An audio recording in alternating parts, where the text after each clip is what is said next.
আচ্ছা, ইন্ডিয়া পোস্টে যখন আপনার কিছু অর্ডার দেওয়া হয়, যেমন কারো এটিএম, কারো আধার কার্ড, কারো প্যান কার্ড, এবার ট্র্যাকিং আইডি একটা মোবাইলে এসএমএস থ্রু আসে।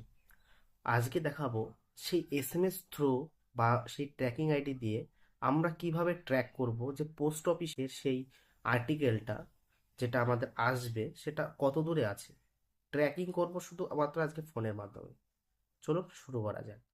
আর হ্যাঁ, যদি ভিডিওটি ভালো লাগে অবশ্যই বন্ধুদের সঙ্গে শেয়ার করবেন এবং চ্যানেলটিকে সাবস্ক্রাইব করবেন। চলুন দেখানো যায়। আমরা ট্র্যাক করতে গেলে আমরা সর্বপ্রথম আমাদের একটা ওয়েব ব্রাউজারে চলে যাব। তো আমি এখান থেকে সার্চ করে নিচ্ছি, পোস্ট ট্র্যাকিংয়ের উপর ক্লিক করব।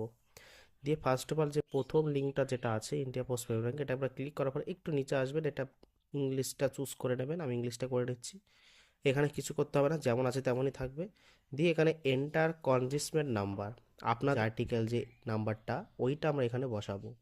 দিয়ে এখানে ক্যাপচারটা ফিল করে এখানে সার্চ করব। তো আমি এখানে আমার সেই ট্র্যাকিং আইডিটা দিয়ে দিচ্ছি, আইডি নাম্বারটা দিয়ে দিচ্ছি, দিয়ে এখানে ক্যাপচারটা দিয়ে দিচ্ছি। দিয়ে আমরা এখানে সার্চ করব। দেখুন সার্চ করার পরে একটু ওয়েট করুন, দেখুন এখানে সব কিছু দিয়ে যাবে, যে আর্টিকেল নাম্বারটা কি আছে, বর্তমানে কোথা থেকে আপনাদের এটা আছে। বর্তমানে দেখুন আজকে 4 তারিখ, এটা মণিপাল থেকে আসছে, এই পিনকোডে আসবে, সমস্ত কিছু দেখিয়ে দিচ্ছে এখানে। তো এইভাবে চেক করতে হয় যে ইন্ডিয়া পোস্টের ট্র্যাকিংটা আমরা কিভাবে করি।